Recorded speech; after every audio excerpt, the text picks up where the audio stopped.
Ça y est, Porto Brequela. Les grandes retrouvailles de la jeunesse, c'est à Porto Novo. Une seule date, samedi 13 décembre 2025, de 15h15 à 23h15. Lieu de ralliement, en plein air dans la cour de la CNSS. Pique-nique, réseautage, opportunités diverses, espace promo et autopromo, divertissement, jeux, animation DJ, interprétation live, prestations d'artistes de renom, le tout dans un décor sobre. Passe d'entrée unique, 10 000 francs CFA. Dress code, tenue relax, de préférence haut blanc pour les hommes et rose pour les dames. Alors tu es jeune, rate pas ça surtout, stop tout. Feel the magic in the air, levez les mains en l'air. Prends une pause et viens passer d'agréables et d'enrichissants moments avec nous dans la ville capitale. C'est sans distinction de nationalité, de religion, de sexe et de situation professionnelle. Infoline 01 46 31 31 37 ou encore 01 49 04 04 04.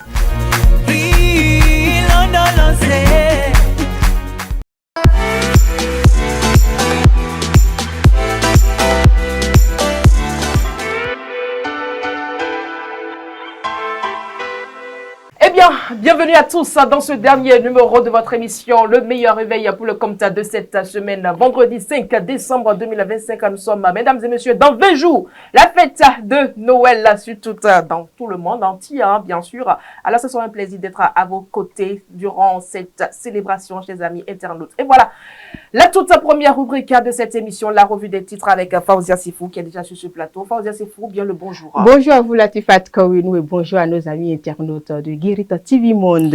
Avec vous, dans cette première rubrique, nous allons prendre connaissance de l'actualité à la une des quotidiens. C'est exact, et ce matin, nous démarrons avec le quotidien Maison La Guérite qui affiche en sa manchette législative de janvier 2026 dans la 21e circonscription électorale. Albertine Assikidana, une bonne tête de la locomotive BR. Sefou Fagbou, l'atout majeur pour faire baver l'UPR à Adjawere, Ifanyi et Sakete. Encore un autre titre à la une du journal. Assemblée nationale, le budget 2026 adopté à l'unanimité. À la fausse manchette du haut du journal, on peut lire Constitution béninoise, le plaidoyer de l'Habib Kosoko sur la révision du 15 novembre. Et à l'oreille du journal, on lit Formation et valorisation des compétences professionnelles. CCI Bénin, 5 candidats franchissent l'ultime étape de la VAE. Nous passons à présent à la nouvelle tribune. Assemblée nationale, la loi de finances gestion 2026 adoptée à l'unanimité. La boussole à présent. Législative 2026, course à haut risque. Aucun parti n'est à l'abri des 20%. Le matinal s'installe à présent. Assemblée nationale, la loi de finances gestion 2026 adoptée.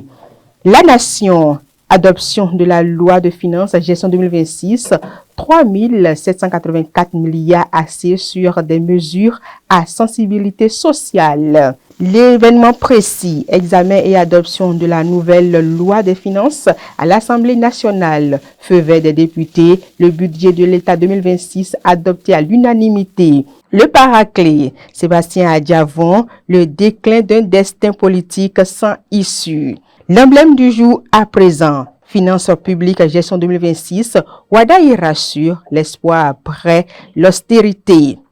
Les 4 vérités à présent. Académie nationale des sciences, arts et lettres du Bénin. Professeur François Abiola présente Société et révolte dans les territoires Nago et Roli du Dahomey colonial.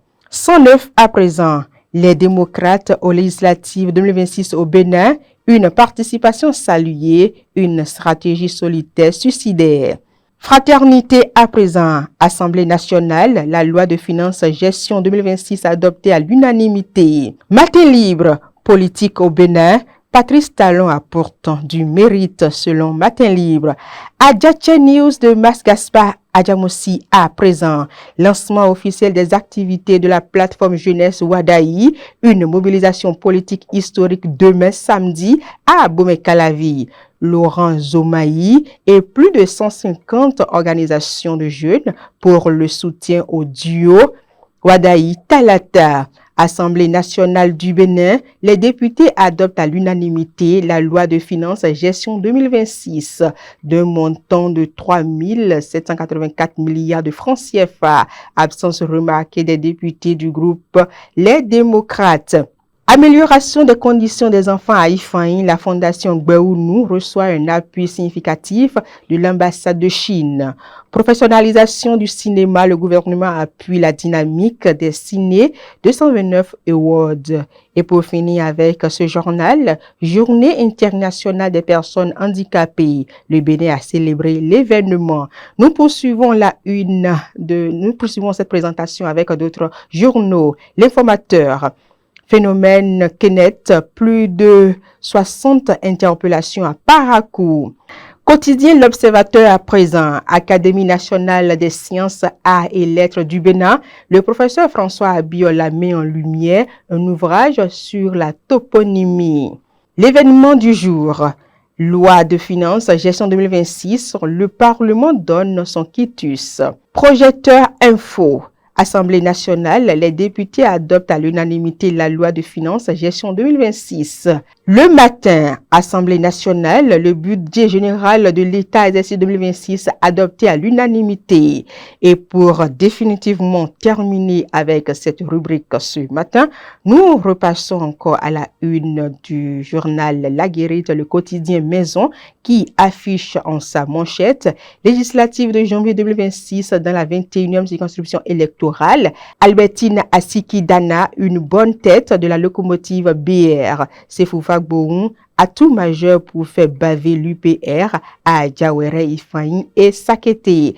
Assemblée nationale, le budget 2026 adopté à l'unanimité. Et à la fausse manchette du haut, on peut lire Constitution béninoise, le plaidoyer de l'Habib Kosoko sur la révision du 15 novembre. Et pour définitivement terminer, à l'oreille du journal, on lit Formation et valorisation des compétences professionnelles. CCI Bénin, 5 candidats franchissent l'ultime étape de la VAE. Mesdames et messieurs, nous passons à présent au bulletin d'information.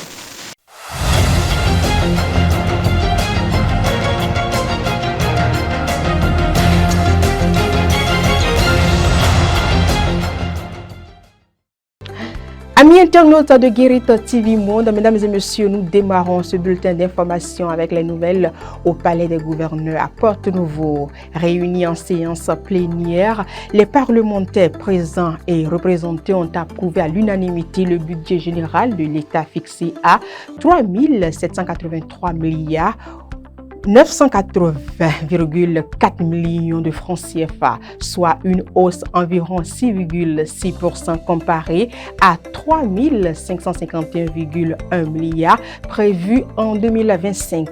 Le vote s'est déroulé en présence du ministre de l'Économie et des Finances, Romia Douadaï, accompagné de 3 autres membres du gouvernement. Cette loi des finances marque une étape importante puisqu'elle constitue le cadre budgétaire de la transition entre la fin du second mandat de Patrice Talon et l'installation du prochain exécutif.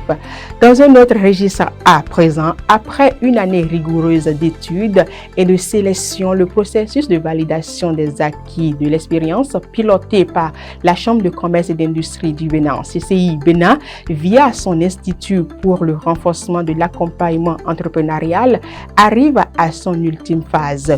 Sur une cinquantaine de dossiers déposés pour le compte de l'année 2025, seuls 5 candidats ont été déclarés recevables au terme d'une évaluation minutieuse de parcours professionnel. La cérémonie de lancement des soutenances orales s'est déroulée ce mercredi 3 décembre 2025 au siège de l'institution consulaire à Cotonou. Faisons le point. Ils sont au total 5 candidats sélectionnés dans le cadre de la validation des acquis de l'expérience pilotée par la Chambre de commerce et d'industrie du Bénin, CCI Bénin, à travers son institut pour le renforcement de l'accompagnement entrepreneurial. Devant un jury composé de membres nationaux et internationaux, ce mercredi 3 décembre 2025, au siège de l'institution consulaire à Cotonou, ils ont brillamment défendu leur parcours professionnel lors d'une soutenance orale en vue de le transformer en un diplôme officiellement reconnu, notamment dans l'enseignement supérieur français. L'un des objectifs de l'IRAE, c'est de satisfaire les besoins en compétences des entreprises et de leur personnel. Alors, valider les acquis de l'expérience de ces nombreux travailleurs compétents, mais qui n'en avaient pas les diplômes appropriés. La VAE, qui nous réunit ce jour, procède à la reconnaissance de l'expérience acquise par toute personne, quel que soit son âge, son niveau d'études ou son statut, et à sa valorisation par un diplôme. Au lancement des soutenances, la CCI Métropole de Bourgogne a réaffirmé son engagement à soutenir durablement la CCI Bénin dans sa dynamique d'accompagnement et de valorisation des compétences issues de l'expérience professionnelle. Nous serons à vos côtés pour vous apporter toute notre expertise sur le sujet de l'alternance, qui effectivement ne peut être qu'une belle chose pour les grands projets de ce petit pays. Vous disposez, chaque candidat, de 30 minutes pour présenter tout le fruit de votre travail. Les candidats mis à l'honneur nourrissent déjà de grandes ambitions après l'obtention de leur diplôme, conscients des nouvelles opportunités qui s'ouvriront à eux dans leur carrière. C'est déjà d'avoir une certaine confiance en soi, premièrement, qui consiste à dire, en fait, mon parcours a été analysé, a été évalué et a permis d'obtenir un diplôme dans ce sens. Et ensuite, être crédible en fait au niveau international, donc à aller négocier, présenter son CV, mieux valoriser au final son profil. La VAE, désormais reconnue comme un levier stratégique de sécurisation et de valorisation des années d'expérience et de savoir-faire, offre de belles perspectives tant aux professionnels qu'aux entreprises. Le prochain défi pour nous, c'est de lancer aussi l'alternance au Bénin. Et nous voudrions compter justement sur le savoir-faire habituel du secrétaire général en lui garantissant tout notre soutien.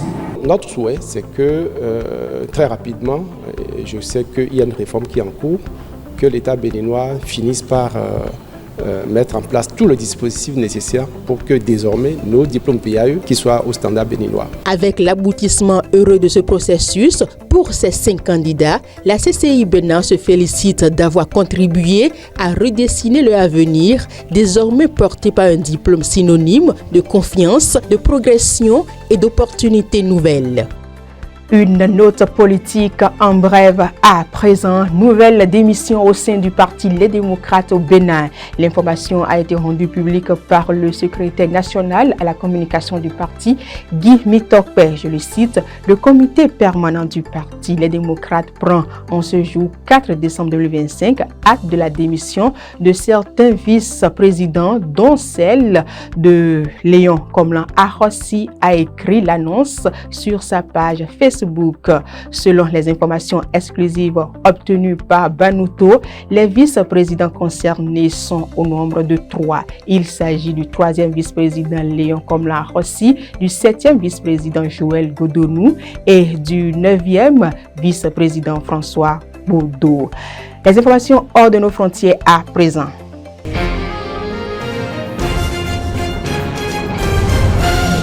En interactualité, ce jeudi 4 décembre 2025, la Cour suprême des États-Unis a autorisé le Texas à utiliser sa nouvelle carte électorale visant à permettre aux républicains de remporter davantage de sièges lors des élections de mini-mandat en 2026. Précision et autres informations à suivre dans cet élément.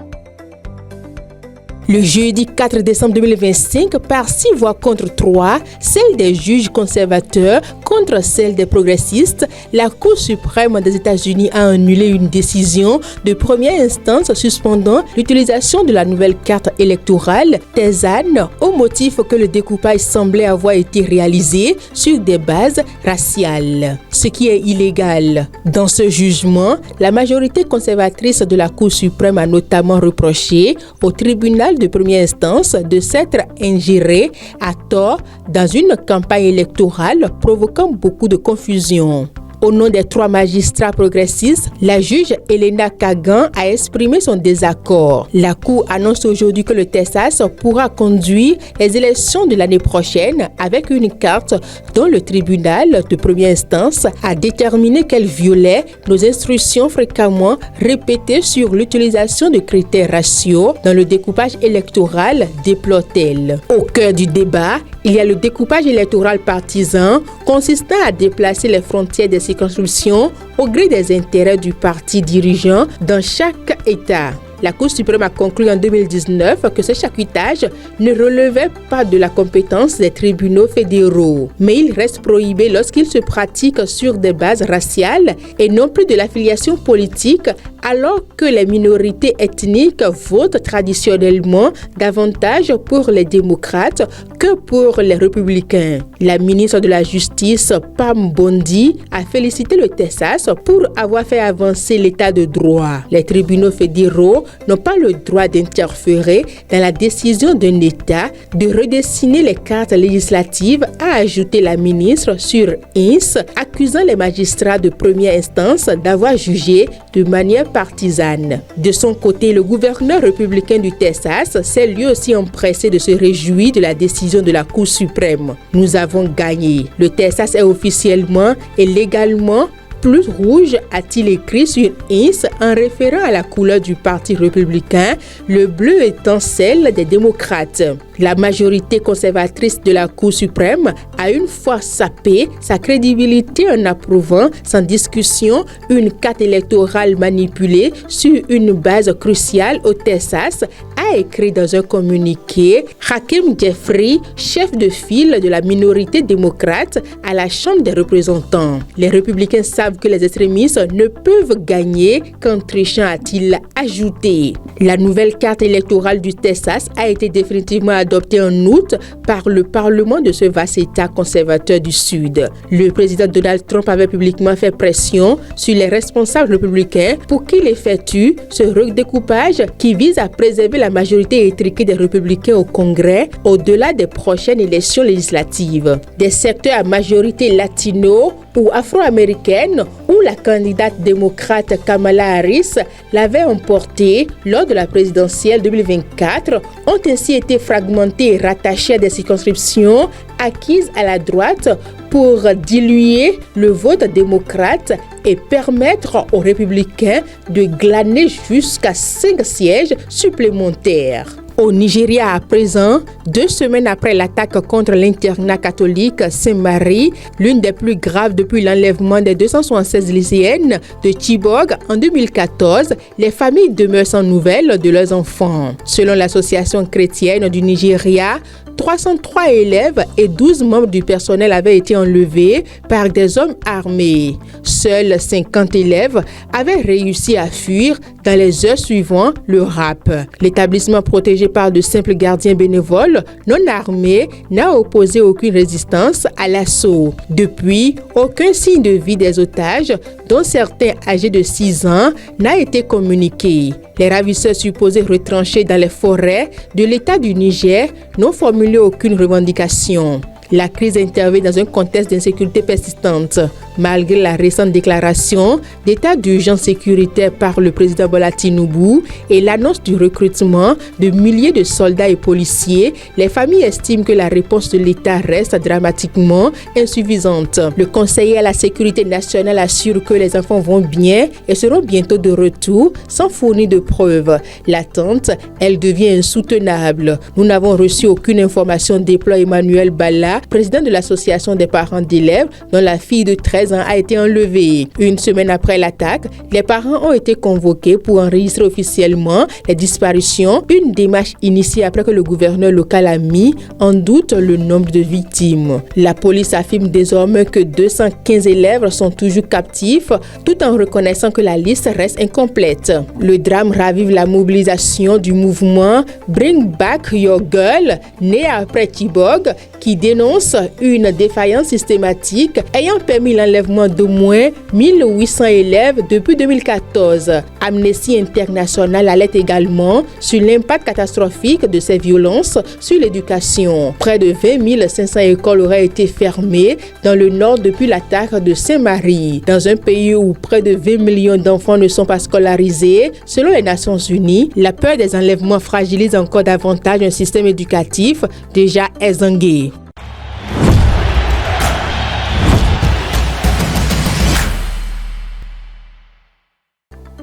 Une brève sportive pour boucler ce bulletin d'information à l'occasion de la 4e édition du tournoi UFOA BU15 scolaire disputé au stade de Ouagadougou. Les jeunes guépards scolaires ont décroché un succès mémorable en battant le Niger au terme d'une séance de tir au but irrespirable 5-4. Au terme des 40 minutes réglementaires, aucune des deux sélections n'était parvenue à se départager 1-1, offrant aux spectateurs une rencontre intense, riche en engagement et en séquences techniques de belle facture. Grâce à cette victoire, l'équipe scolaire du Bénin repart avec la médaille d'or de la compétition, une récompense financière de $100 000 et une qualification directe pour la CAN scolaire 2026.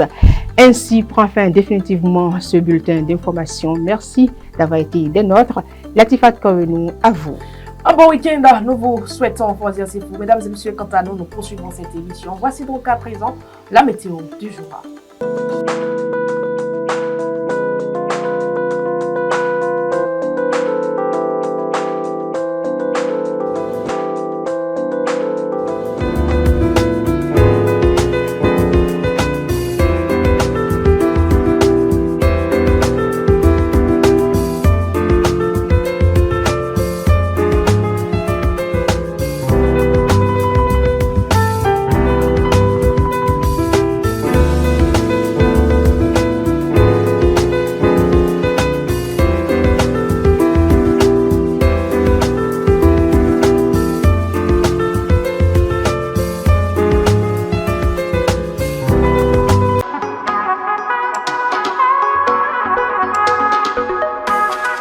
Merci donc de nous retrouver dans la note culturelle du jour, chers amis internautes. Sachez que votre artiste Bobo Way sera en concert le samedi 6 décembre prochain à partir de 20h30 au théâtre de Verdure. Vous le connaissez bien, Bobo Way, il est passionné par la valorisation du patrimoine culturel béninois et il puise dans ses racines pour créer le gangan pop. C'est une fusion du hip-hop et des sonorités traditionnelles, créant ainsi un style unique intégrant percussion africaine et chant en langue locale. Après un premier album en 2022 et ses collaborations avec Fanny Sena et Pépé Oleka, votre artiste Bobo Way revient en 2024 avec son EP Prélude, symbole d'une nouvelle étape artistique. Mesdames et messieurs, retenez tout simplement que Bobo Way sera en concert le samedi 6 décembre prochain au théâtre de Verdure à partir de 20h00 et l'entrée, cette fois-ci, elle n'est pas gratuite. Si vous êtes un non-adhérent de l'Institut français du Bénin à Cotonou, vous allez juste payer le ticket qui est à 2000 francs. Et pour les adhérents, c'est à 1000 francs CFA. Ne manquez pas ce rendez-vous culturel. Ainsi prend fin la note culturelle du jour. Mesdames et messieurs, tout de suite, l'interview matinale. Vous organisez un mariage, un anniversaire, un baptême, un séminaire, un spectacle, un meeting politique ou tout autre événement, Guérit TV Monde vous propose un service de sonorisation professionnelle de meilleure qualité. Pour plus d'informations, contactez-nous au +229 91 19 10 10. Guérit TV Monde, le leader des web TV.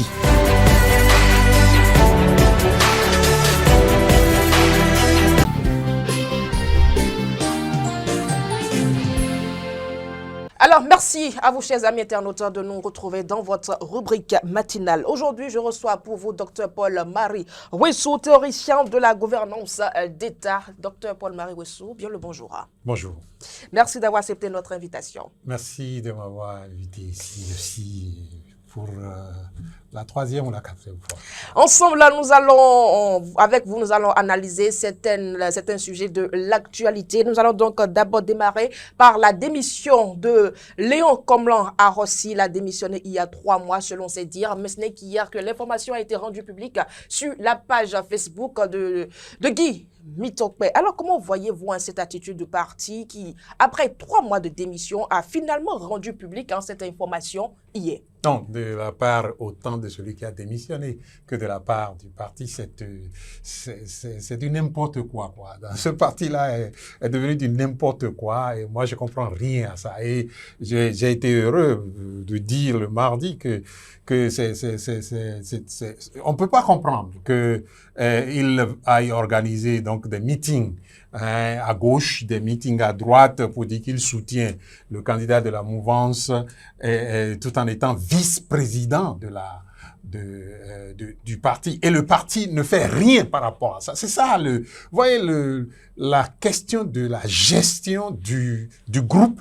Personne n'est indispensable en politique. Si quelqu'un ne suit pas la ligne, on sort la personne du groupe pour garder une ligne dure. Parce que si vous n'avez pas une ligne dure, c'est ce que nous avons. Le résultat, c'est ça que nous avons eu. Enfin, pour les élections, vous voyez, quelqu'un qui dit que lui prend parrainage et qu'il ne donne pas parce que le président du parti est régionaliste, il est ceci, il est cela. Et il a eu tout le temps pour nous le dire, il ne l'a jamais dit. Donc, vous voyez, ça, en fait, ce parti-là, c'est un regroupement de gens qui n'ont rien de militantisme, qui ne comprennent même pas ce qu'on appelle politique. Et qui, vous voyez, comme tout le personnel politique de notre pays, a trouvé un espace qui est libre et donc qui s'est engouffré et qui, donc, il fait du n'importe quoi. N'importe quoi. Autant de la part du parti que de la part de celui qui, maintenant, vient dire qu'il a démissionné depuis 3 mois. Pourquoi ne pas prendre ses responsabilités depuis 3 mois de dire, et dit qu'il ne veut pas, comment dirais-je, fragiliser le parti.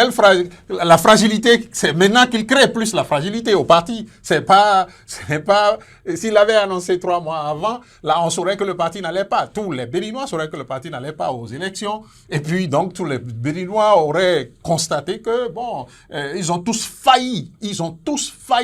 Lui. Et tous ceux qui sont dans le leadership du pays, ils ont tous failli. Et c'est une faillite comportementale, faillite de gestion du groupe, faillite organisationnelle. Une faillite totale. Totale. Alors, on se demande bien, mais pourquoi avoir caché cette démission? Mais c'est ça ce que je dis, c'est ça qui est la source même de la faillite. C'est-à-dire que ce que moi je reprochais à la mouvance, de faire la politique derrière les murs. Mais il y avait de la politique derrière les murs dans les démocrates aussi. Et il s'appelle démocrate. La politique derrière les murs. Comment une démission d'un responsable du parti peut être gardée pendant 3 mois sans être annoncée? Comment on peut le faire? Je ne sais pas, moi je tombe des nues, quoi. Je comprends rien à ce parti. Je croyais comprendre mais quelque chose à ce parti, mais vous voyez, on avait des gens qui naviguaient, qui nageaient dans l'hypocrisie totale et qui ont juste envie d'aller chercher les suffrages des Béninois et qui n'ont rien de parti politique. Rien. Zéro parti politique. Sincèrement. Moi, je suis déçu et je suis déçu par le comportement humain qu'on constate aujourd'hui au sein de ce parti, est déçu par parce que vous savez, j'ai ménagé ce parti en critiquant les partis de la mouvance tout le temps. J'ai ménagé ce parti en me disant que bon, je constate qu'il y a là quelque chose de mieux, quoi. Par rapport au parti de la mouvance. Mais c'est pire que les partis de la mouvance. C'est pire. Je vous avoue quand même que je suis surprise par vos arguments là, parce que là, aujourd'hui, vous reconnaissez qu'au sein de ce parti de l'opposition, il y a un problème de cohésion et d'organisation. Absolument. Je le reconnais. Il faut le reconnaître parce que quand vous voyez l'évidence, elle est là. Vous pouvez pas fermer les yeux sur l'évidence. que un responsable de parti vienne nous dire, lui, il a démissionné depuis 3 mois et qu'il n'a pas rendu ça public et qu'il n'est même pas passé par l'administration pour donner sa démission officiellement au parti et qu'il a entretenu ça avec le président du parti et le président du parti aussi n'a informé personne et qu'ils sont dans un dialogue. Quel est ce dialogue-là? Moi, je ne sais pas, ces gens-là, ils comprennent ce qu'on appelle politique? Je ne sais pas, dites-moi, s'ils comprennent ce qu'on appelle politique, vous n'êtes plus d'accord avec le groupe, vous n'êtes plus en harmonie avec les valeurs, les principes du groupe, vous sortez de ce groupe. C'est ça la politique. Mais si on ne peut pas arriver à faire la politique comme ça, vous savez, ce qui fait le chômage au Bénin, c'est ces comportements-là. C'est ces comportements, ce qui entretient la galère des jeunes, ce qui entretient les jeunes dans le flou, ce qui entretient un avenir incompréhensible pour les jeunes dans ce pays, c'est ces comportements politiques-là. Et ce n'est pas que chez eux, hein, c'est dans les deux camps. Ce qui fait que vous voyez maintenant un système qui est installé et qui est piloté par un individu qui lui aussi n'a pas grande chose là de ce qu'il faut faire pour répondre aux besoins des jeunes. Et nous y sommes quoi, nous y sommes. Et c'est ça. Parce que toutes les conséquences que nous avons sur notre pays, sous-développement, maintenant on peut vous embrouiller avec les gyrophares et les brillantines en faisant des routes, en faisant des monuments. C'est ça, c'est développer un pays, ça là. C'est développer un pays, ça là. Moi, je n'en sais rien, sincèrement. Donc, vous ne reconnaissez pas qu'il y a un développement depuis près de 10 ans que ce régime est au pouvoir, Paul-Marie Wessou? Non, je ne sais pas si vous me suivez souvent, mais je vous avais déjà dit, si ce que vous voyez là, vous appelez ça le développement, ça ne commence pas il y a 10 ans. Si ce que vous voyez là... Il y a quand même une différence. Attendez, il n'y a aucune différence. Il n'y a aucune différence. Mais alors, aucune différence. Prenez n'importe quel endroit du Bénin et dites-moi ce que le gouvernement a fait et je vous dirai ce que les autres ont fait. N'importe quel endroit du Bénin. Et je vous dirai ce que les autres ont fait, ce que le gouvernement a fait. Et donc, ce qu'ils font là, si c'est développement, vous sentez ça dans votre vie? Développement là, vous savez ce que ça veut dire? Vous avez pris la route de Cotonou à Porto-Novo. Vous n'avez pas vu la différence il y a quelques années? Ah ben, il y a quelques années, la route de Cotonou à Porto-Novo n'était pas, on ne passait pas. Il n'y avait pas de double voie, la circulation n'était pas sécurisée. Mais c'est ce que je vous dis, que ce soit double voie ou que ce soit une voie unique ou que ce soit une voie, ça passait.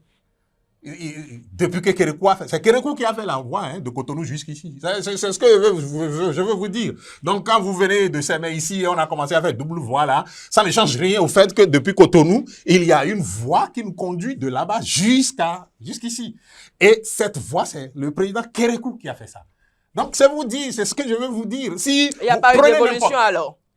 Mais écoutez, je vous ai dit, si ce que vous voyez là s'appelle développement, ce qui n'est pas le cas, non, attendez. Ce qui n'est pas le cas chez moi, ça n'a pas commencé il y a 10 ans. D'accord. Donc, c'est une suite logique de ce qui a commencé depuis 1991. Alors, vous, qu'est-ce que vous appelez un développement? Ben écoutez, développement, c'est que nous avons dans notre pays...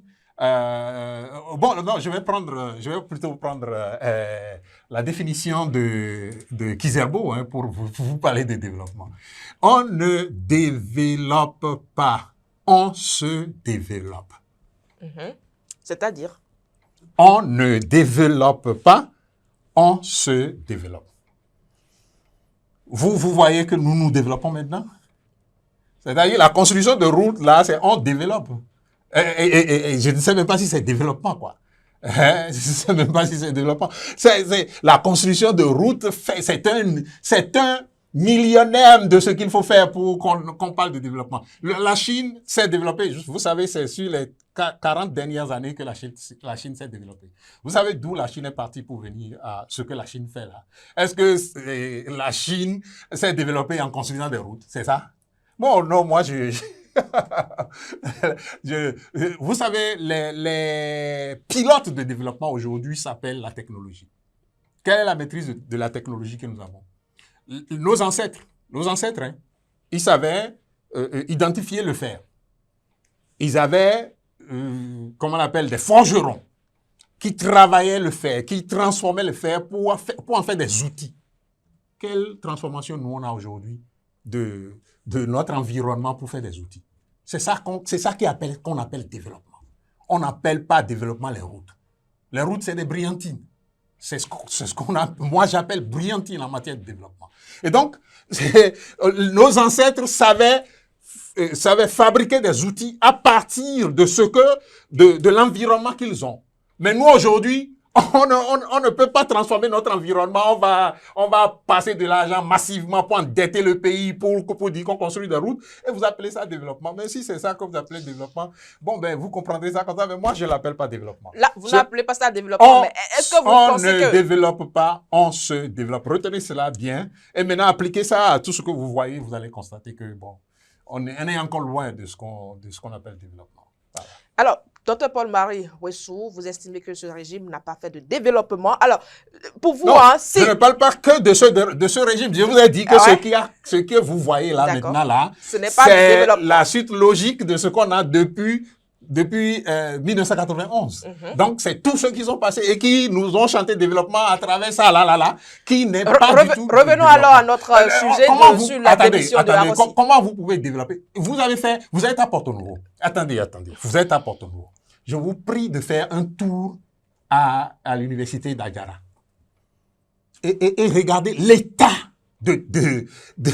l'état de dégradation de ce qu'on appelle éducation à l'université d'Adjara. Et vous m'appelez ça à développement. Et parce qu'on fait des routes, vous dites qu'il y a développement. Quel pays s'est développé dans le monde? Dites-moi un seul pays. Il faut quand même reconnaître qu'il y a une évolution, Dr Paul-Marie Ouessou. C'est ne pas reconnaître, c'est là que le bas blesse. Non, mais c'est-à-dire que je ne sais pas si on se comprend. Vous utilisez... Attendez, mais vous posez la question. On n'a pas assez de temps. Mais si on n'a pas assez de temps, attends, donc ne réagissez pas. Donc, permettez-moi de dire ce que je pense et puis on s'en arrête là. Mais écoutez, vous parlez de développement. Vous utilisez un thème. Et je vous dis, ce thème-là ne correspond pas à ce qui se fait. Mais quand vous me dites évolution, oui, il y a une évolution. Évolution ne veut pas dire développement. Je ne sais pas si vous comprenez, c'est-à-dire les deux mots ne couvrent pas la même réalité.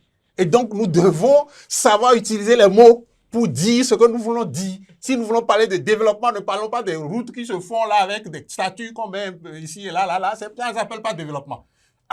Sinon, à côté de ça, allez à l'université. Il n'y a aucune nation au monde. Il n'y en a pas une seule nation au monde qui s'est développée sans les universités et les productions qui viennent de l'université. La connexion entre l'université et la société.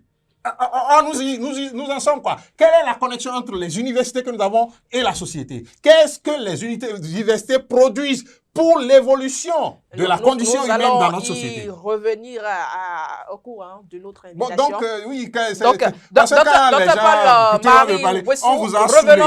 Oui, mais on vous a saoulé de ce thème-là, développement, et tout le monde veut nous chanter ça. Revenons à notre sujet du jour, parlons bien de la démission de Léo Komla à Rossi. Pour lui, il ne s'agit pas d'une trahison, mais pour certains, c'en est une. À partir du moment où le jeu est clair, où il a démissionné, parce que ce que moi je lui ai reproché il n'y a pas longtemps, c'est de porter encore le titre de vice-président d'un parti qui est en naufrage et d'aller dire je soutiens ceux qui mettent en naufrage ce parti-là. Ce qu'on nous a caché, c'est sa démission. Bien. Maintenant, on ne nous l'a pas caché, ce qu'il nous a caché, parce qu'il ne faut pas dire les autres sans lui, parce que lui aussi l'a caché. Donc, ce qu'ils nous ont caché, donc c'est sa démission qu'il révèle maintenant. Maintenant, à partir du moment où il révèle clairement qu'il a démissionné, on peut le regarder autrement. On peut dire qu'il n'est plus membre du parti LD. Et donc maintenant, s'il veut, il est libre de pavaner comme les autres en boubou après avoir trahi des causes de l'autre côté. Aller pavaner en boubou, personne ne va leur reprocher quoi que ce soit. Donc, pour moi, il y a une clarification à partir du moment où il rend public, où on rend public maintenant sa démission. Donc là, il n'y a pas une question de trahison. Non, moi je ne pense pas qu'il y a question de trahison. La trahison se trouve par rapport à la cause pour laquelle nous avons voté pour eux. Entre eux, il n'y a pas de problème de trahison. Parce que, rappelez-vous, chacun de lui-même qui parle là, pour qu'il puisse être député et qu'il soit vice-président de l'Assemblée nationale, il a fallu que mon frère de Toumi vote pour lui, que mon frère de Malanville vote pour lui, que mon frère de Basila vote pour lui, que mon frère de Djougou vote pour lui, que mon frère de Natitengu, de Parakou, de Basila, de partout, que tout un peuple vote pour lui. Vote pour qu'il ait les 10% avant qu'on ne pense à ces électeurs qui sont à Tiémé ou quelque part. Donc, il a trahi cette cause. Et on me dit souvent, et c'est ça qui est bizarre dans notre discours politique maintenant, on dit souvent que oui, une fois que les électeurs ont élu, donc celui qui est élu est libre de faire ce qu'il veut. Il n'est pas libre. Si vous prenez un avocat pour vous défendre, l'avocat est-il libre de faire ce qu'il veut par rapport à vous? Si vous prenez, je ne sais plus qui, mais vous prenez un coursier pour vous représenter dans les finances, le financier est-il libre de faire ce qu'il veut? Un représentant ne peut pas être libre et nous devons dire au peuple béninois que tous ceux qui prétendent le représenter, mais qui trahissent la cause sont des traîtres. Et il faut le reconnaître comme ça. On ne peut pas dire autre chose que ça par rapport au peuple béninois. Maintenant, entre eux, ils peuvent se faire ce qu'ils veulent, ils peuvent se faire des kicks en roche, faire tout ce qu'ils veulent. Et ça ne nous concerne pas. Mais nous, peuple béninois, par rapport à la cause pour laquelle chaque frère de chaque coin du Bénin a voté pour eux, ils ont trahi la cause. Et personne ne peut nous dire qu'ils n'ont pas été des traîtres pour les élections qui pointent à l'horizon. Parce que nous avons tous travaillé pour ça. Nous avons tous, comment dirais-je, réfléchi dans ce sens. Nous avons tous, le peuple béninois, regardez l'ébullition qu'il y a eu ils ont fini par désigner un duo. Regardez cela. Et donc, regardez aussi tous ceux qui ont voté pour eux partout dans le Bénin pour qu'ils aient les 10%. Alors qu'il y avait en lice la FCD et d'autres partis qui pouvaient aussi avoir les 10%. Et donc maintenant, ces gens-là, ils trahissent cette cause et ils ne veulent pas qu'on les appelle des traîtres. Ce sont des traîtres. Alors, est-ce que vous êtes d'avis à ceux qui disent, parce que d'aucuns disent, ils ne le cachent pas, qu'on ne peut pas confier le pays à ce parti qui n'a pas de conviction, qui n'a pas de projet? Ben écoutez, les animateurs de ce pays, de ce parti, aujourd'hui, nous ont prouvé qu'ils ne représentent rien. Quand je dis rien, c'est en termes de conviction, en termes d'idéal, en termes de valeur. La valeur qui a fait que mon frère de Toumi s'est levé ce matin-là et a dit il faut que j'aille voter pour LD et qu'il est allé voter pour ils n'ont rien de commun avec cette valeur-là. Et lorsque vous êtes un parti politique et vous n'avez pas de valeur, vous ne pouvez pas travailler sur la base de valeurs, vous n'êtes pas un parti politique, vous êtes un club de gens qui recherchent donc des postes pour pouvoir se faire de l'argent. Ça s'arrête là. Mais le peuple béninois, lui, en se levant, en se battant pour dire il faut voter pour LD et à voter pour LD, le peuple béninois, lui, il ne recherchait pas des gens qui vont aller se faire de l'argent. Il ne recherchait pas ça là. Et c'est ça, là, le lien direct entre le représentant et le représenté. Et ce lien a été fracturé par leur comportement. Et c'est de ça que nous parlons. Et nous allons le dire de la façon la plus haute possible pour que le peuple béninois entende. Ce parti, aujourd'hui, à mon sens, ne représente rien en termes de valeur, en termes de vision. Vous voyez, c'est lui-même qui dit maintenant, ils sont dans les copinages. Dans les copinages, il va voir le leadership, il le remet là une lettre, mais vous voulez démissionner d'un parti politique, vous le faites officiellement, de façon responsable. Mais vous voyez, ils sont dans les copinages, dans des négociations, sur le dos de gens qui, eux, rêvent que quelque chose peut se produire à partir de ce parti. C'est dommage. Et on ne peut pas ne pas décrier ça avec toute la vigueur qu'il faut. Et moi, je le ferai avec vigueur et avec colère pour qu'on sente qu'il y a des gens dans ce pays. Je porte la voix de tous ceux qui, au Bénin ici, on fait 2023. Des gens, je connais. Moi, j'ai un grand frère. Il a quitté le Canada. On sent que vous êtes vraiment Non, mais déçu, écoutez, je connais un grand frère. Il a quitté le Canada en janvier 2023 pour venir au Bénin, rien que pour voter pour eux. Aujourd'hui, parlez-lui des démocrates. Parlez-lui des démocrates. Non, parce que le contrat entre un parti et ceux qui votent pour le parti, c'est un contrat de confiance. Ça ne peut pas être un contrat de nous devenons ceci, et puis vous voyez des gens qui démissionnent et qui veulent venir nous dire pourquoi qu'ils ont démissionné parce que le parti est ci et ça, et ils vont voter pour la Constitution. Ces gens-là veulent nous montrer que, oui, ces gens-là veulent nous montrer que le parti est mauvais, mais eux, ils vont voter pour une Constitution de ce type-là. Vous voyez, c'est dommage, mais le peuple béninois est fort, le peuple béninois est résilient. Ça va passer cette vague. Et nous devons tout faire au Bénin ici pour extirper de la politique tous ceux qui se comportent comme ça. C'est pour cela que pour moi, toutes les listes qui ont accueilli tous ceux qui ont démissionné de LD, il ne faut pas voter pour cette liste. Dr. Pamela Rossou, permettez-moi d'évoluer, là n'est pas le sujet du jour.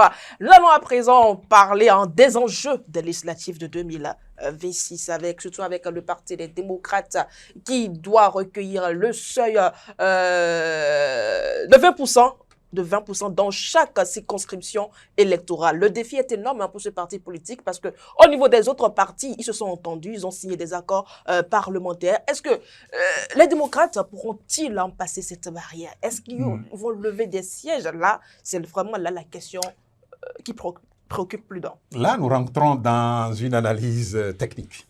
Et là, vous voyez, je serai plus calme pour analyser. Donc, il y a des questions sur lesquelles vous êtes... Oui, les questions de traîtrise, il faut traiter ça avec vigueur et colère. On y va. Il ne faut pas traiter les questions de traîtrise avec douceur.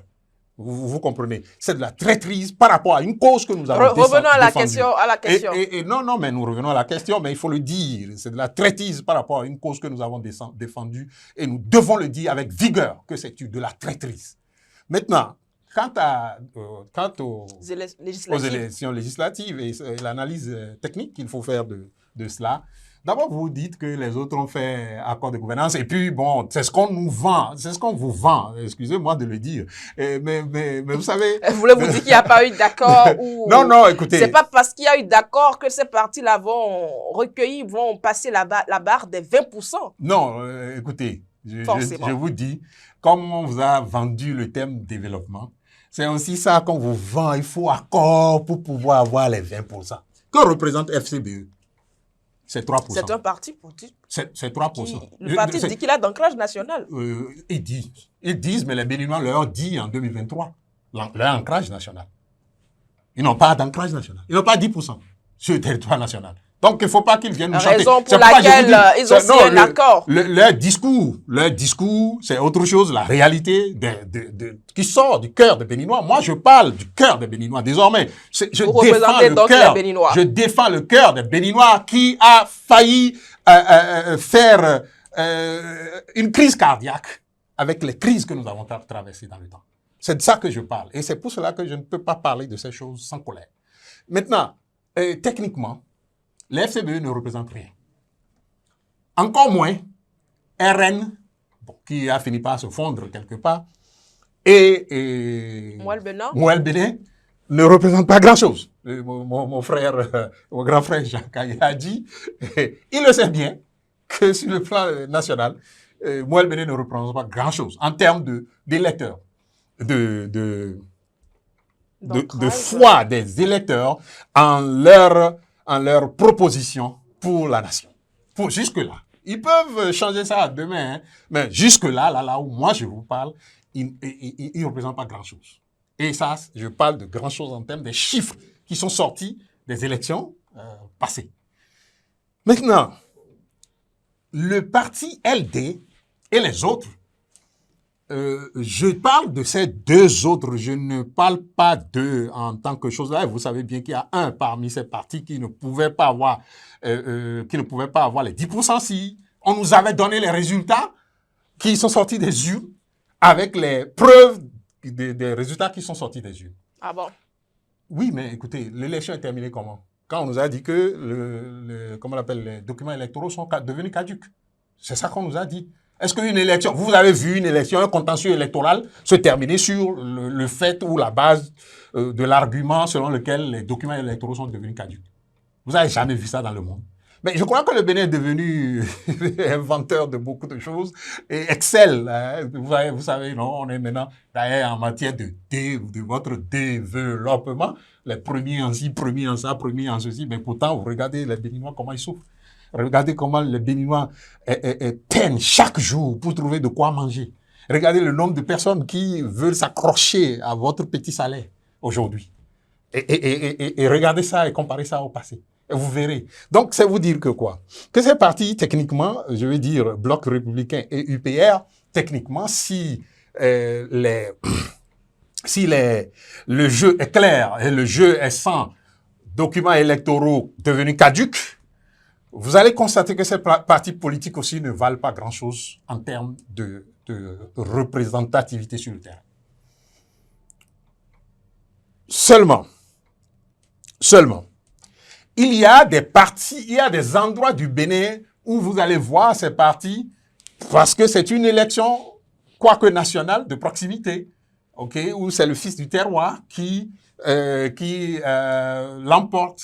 Mais le fils du terroir l'emporte sur la base de deux choses. Il faut qu'il soit le fils du terroir, mais il faut aussi qu'il ait de l'argent, qu'il distribue de l'argent, parce que c'est ça notre peuple aussi, il faut le lui dire, hein, de façon claire, que c'est ça, c'est ce que lui-même il fait là, qui produit la typologie d'hommes politiques que nous avons aujourd'hui. Donc, dans certains endroits, ces partis-là peuvent enlever des choses.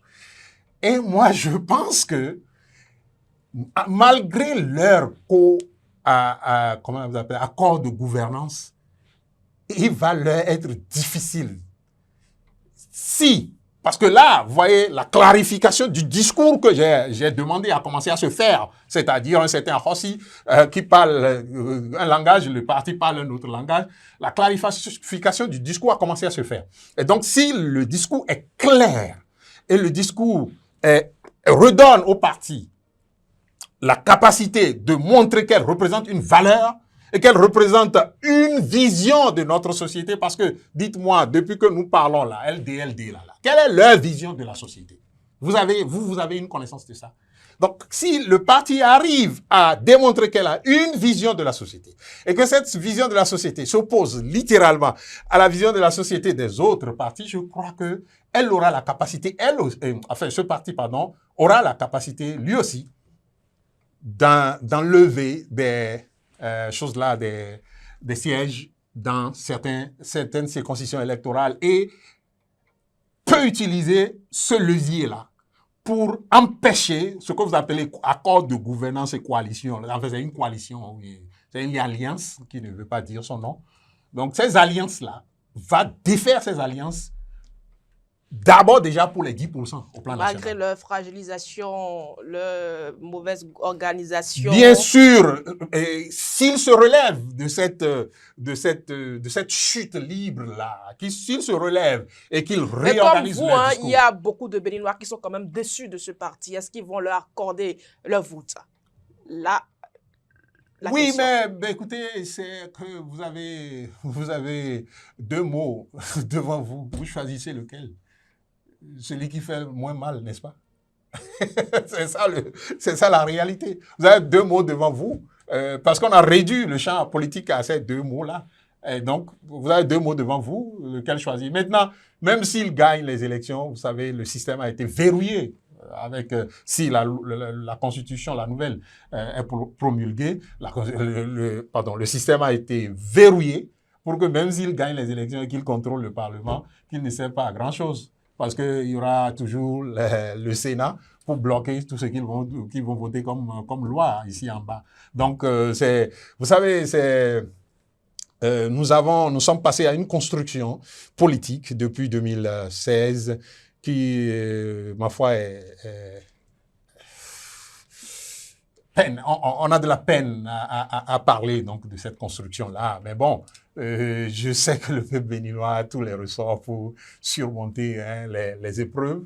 C'est une épreuve qui est arrivée. Alors, et donc, il aura le temps de surmonter. Ouais. Alors, Dr Paul Marie, nous allons aborder très rapidement le dernier sujet du jour de cette interview matinale-là.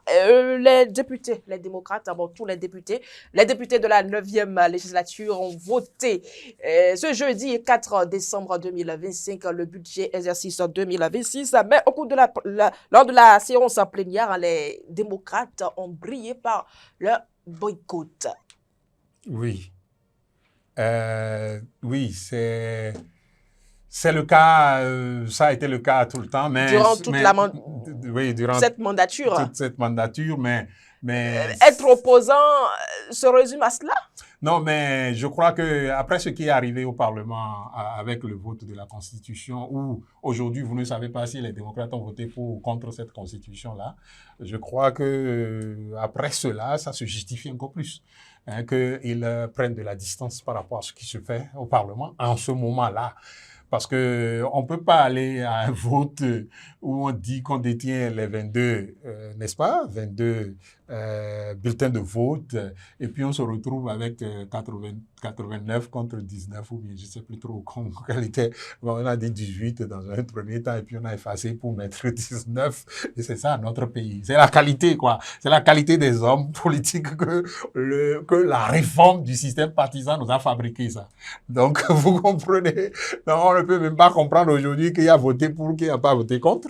Et donc, je crois que plus maintenant qu'avant, ils ont raison de ne pas participer donc à ces choses-là, donc au vote du mais qu'est-ce qu'il y a de pas voter pour un budget? Mais écoutez, le président a une majorité et n'en déplaise à lui, parce que il a une majorité, et si le budget est voté, c'est voté. Maintenant, ils utilisent toujours des terminologies pour embrouiller tout le monde. Le budget a été voté à l'unanimité, mais bon, écoutez, c'est pas l'unanimité, c'est l'unanimité de ceux qui sont présents. Et ceux qui sont présents, ce sont les membres de la mouvance présidentielle. Même dans la mouvance présidentielle, vous vous demandez aujourd'hui qui sont ceux qui sont vraiment de la mouvance et qui sont ceux qui ne sont pas de la mouvance. Parce que, bon, écoutez, c'est d'une salade russe que cette réforme du système partisan nous a amené. Et nous allons nous satisfaire donc de ça pour le moment, parce que nous savons que ça ne nous ressemble pas. Moi, ma question, ma préoccupation, est-ce parce qu'on est opposant qu'il faut tout le temps voter contre, et jusqu'à voter contre le budget, même contre le rapport d'activité du président de l'Assemblée nationale pour des séances qui ont quand même été tenues avec tous les députés? Non, mais comme je le dis, le budget, c'est une vision de la société. Le budget, c'est une conception de la société. Et la conception de la société que présente le président Talon jusque-là, nous le savons tous, ne nous plaît pas. En tout cas, des gens comme moi, ça ne nous plaît pas. OK? Et donc, le parti, les démocrates, depuis que ce parti est né et depuis qu'il a fait son parcours et que nous avons cru, nous qui ne partageons pas cette vision de la société du président Talon, nous avons cru que nous partagions avec ce groupe-là donc la même vision. Donc, s'ils ne partagent pas la vision de la société du président Talon et que le budget est un reflet de sa vision de la société, c'est-à-dire que il faut faire une minorité, une fraction de notre société, il faut l'enrichir excessivement au détriment de la majorité qui poireaute dans la misère. Si cette vision de société, vous ne partagez pas, vous votez contre et vous avez le droit de le faire. C'est pour cela que vous êtes député au Parlement et c'est pour cela que vous vous êtes inscrit comme parti d'opposition. Je suis parti d'opposition, je suis pas d'accord avec. Maintenant, et si vous voulez me dire que oui, vous demandez cela, je ne sais même pas pourquoi vous demandez cela, parce que le parti est inscrit comme parti d'opposition et est libre de voter tout le temps contre ce que fait l'autre parti qui est de la mouvance. Mais si vous me demandez cela parce que maintenant on a voté une loi pour dire que si vous êtes contre, vous devez dire, vous devez faire des Là n'est pas le sujet. des contre-propositions. Ça, je ne sais même pas, vraiment. Dr Paul-Marie Wessoula, nous avons épuisé le temps parti. Alors, je vous laisse en quelques secondes pour la conclusion. Non, je crois que les acteurs tous les acteurs de l'opposition, c'est-à-dire tous les acteurs du parti, les démocrates, nous doivent des explications claires, nettes et sans nuage sur ce qui s'est passé. Ils nous le doivent. Ça, c'est 1. 2. Leur leadership nous doit une démission immédiatement. Et le leadership du parti nous doit une démission, c'est-à-dire sans délai, une démission sans délai. Et ensuite, le nouveau discours et le nouveau leadership qui se met en place derrière ce leadership failli pourra peut-être nous faire voir que oui, il y a peut-être un espoir pour aller voter pour ce parti. Sinon, pour moi, ce parti est pire, pour ce que je constate, pire que ce que nous avons de l'autre côté de la mouvance. Merci à vous, Dr Paul-Marie Wessou. Mesdames et messieurs, ainsi prend fin cette rubrique. Merci de nous avoir suivis. On se retrouve tout juste après ceci.